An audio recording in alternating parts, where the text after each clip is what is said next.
As of January 2024, Venezuela continues to face a political and economic crisis. Here are some key points. Political crisis. Nicolas Maduro has been in power since 2013. His socialist PSUV party has gained control of key institutions, including much of the judiciary, the Electoral Council, and the Supreme Court. This has resulted in a weakened system of checks and balances. In 2018, Maduro was re-elected in a presidential election widely dismissed as neither free nor fair. Despite opposition leader Juan Guaidó declaring himself interim president in 2019, Maduro remained firmly in charge with the support of the military, China, and Russia. Economic crisis. Venezuela, which relies almost entirely on oil revenue for its income, went into a 7-year recession after global oil prices plummeted. Inflation skyrocketed and shortages of basic goods became widespread. However, the economy started growing again in 2021 after Maduro relaxed some of the strict foreign currency regulations. Migration crisis. More than 7.5 million people have left the country since 2015 due to economic hardship and political repression. This is the second largest migration crisis in the world. Current developments. The majority of opposition parties withdrew their support from Guaidó in December 2022 and dissolved his interim government. In October 2023, the opposition organized a primary to choose a unity candidate for the upcoming presidential election. Please note that this information is current as of January 2024, and the situation may have changed since then. China and Russia have played significant roles in Venezuela's ongoing crisis. China's role. China has loaned more money to Venezuela, some $60 billion, than to any other country in the world and is Venezuela's largest lender. Despite Venezuela's economic and political crises, Beijing has remained mostly silent. China has been Venezuela's major financial crutch. Over the past decade, Beijing has lent Caracas some $70 billion, mostly for development projects, in exchange for future oil shipments. In recent years, China has grown increasingly wary of Venezuela defaulting on its payments, and it has opened communication channels with the opposition. Russia's role. Russia has been one of Venezuela's closest allies since 2006, when President Hugo Chavez signed a $2.9 billion arms deal in exchange for Russian fighter aircraft. Russia is Venezuela's largest supplier of weapons, having sold the country more than $10 billion in hardware since the mid-2000s. Russia has been a lender of last resort. In late 2017, Moscow bailed Venezuela out by restructuring more than $3 billion in sovereign debt.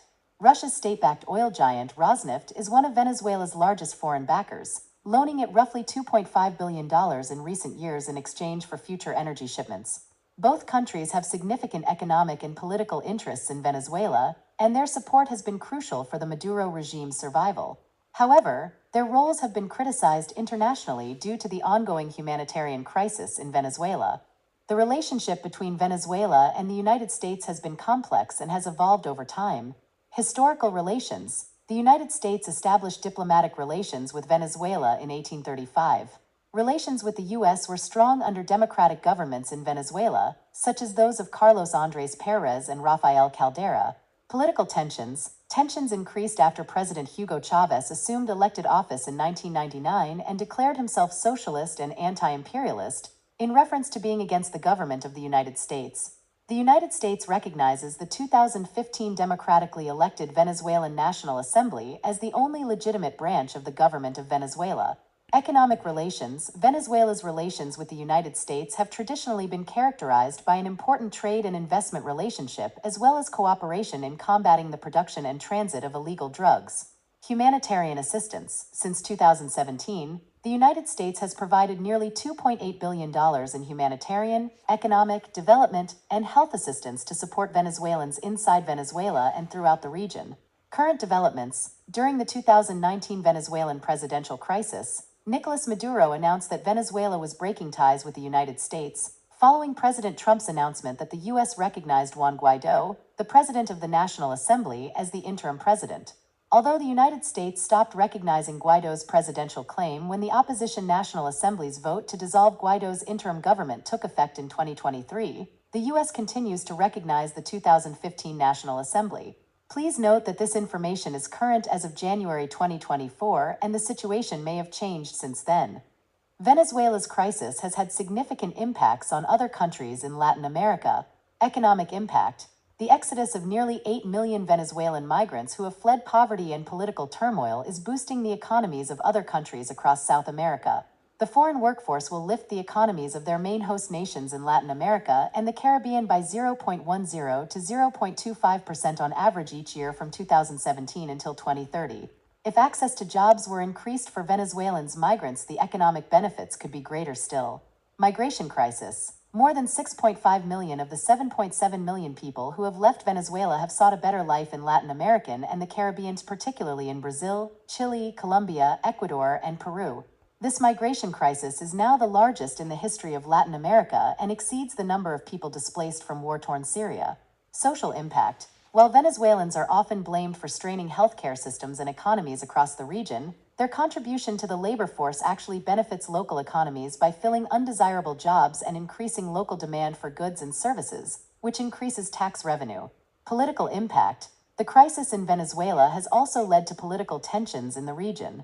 For instance, Brazil's President Michel Temer has warned that the Venezuelan migration crisis is now a threat to the peace of all of South America.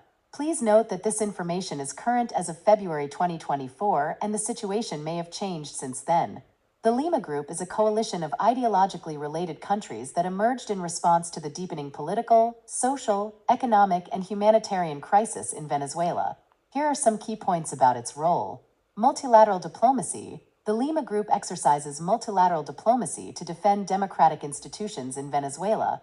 It was formed in 2017 and includes countries from across the Americas. Political stance. The group has progressively radicalized its discourse, transitioning from mediation diplomacy to confrontation diplomacy centered on the international isolation of Nicolas Maduro's rule. Achievements and challenges. The Lima Group has faced both achievements and challenges in its diplomatic management. It has identified the limits and possibilities of this multilateral mechanism in the short term. Non-military intervention. The Lima Group has reiterated its conviction that the transition to democracy must be conducted by the Venezuelans themselves peacefully and within the framework of the Constitution and international law, supported by political and diplomatic means without the use of force.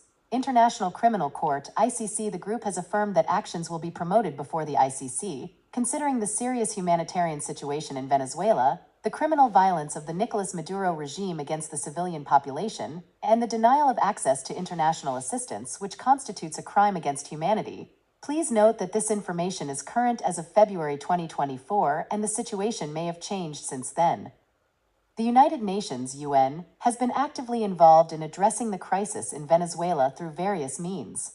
Humanitarian aid. The UN has been providing humanitarian aid to Venezuela, contributing to the work of different agencies and partners to advance the Sustainable Development Goals, SDGs.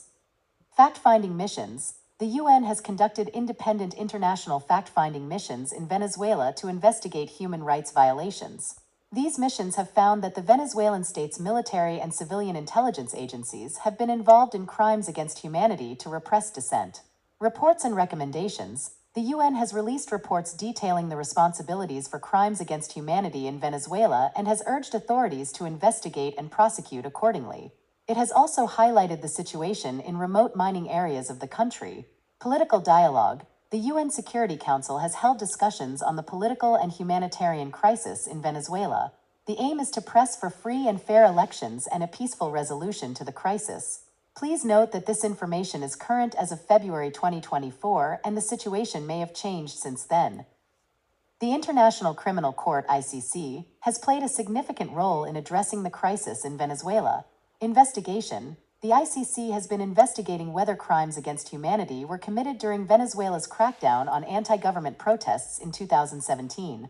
The ICC inquiry focuses on alleged crimes against humanity committed in Venezuela since at least 2017, including deprivation of physical liberty, torture, rape, and other forms of sexual violence, as well as persecution on political grounds. Decision to proceed. On June 27, 2023, ICC judges announced that the investigation by the Office of the Prosecutor into alleged crimes against humanity in the country can go ahead. This decision followed a petition by the ICC prosecutor to continue his investigation after the Venezuelan government asked the court in April 2022 to defer to the government's own inquiries. Scope of investigation. ICC judges concluded that while Venezuela is taking some investigative steps, its domestic criminal proceedings do not sufficiently mirror the scope of the prosecution's intended investigation, to warrant a deferral of the investigation to domestic authorities. In particular, the judges found that domestic proceedings have only focused on direct and low-level rights abusers and that Venezuelan authorities have not investigated and do not intend to investigate fact-based allegations about possible crimes against humanity. Impact: the ICC's decision to proceed with the investigation holds out hope for a measure of justice for victims of serious human rights violations committed by the Maduro government. Please note that this information is current as of February 2024, and the situation may have changed since then.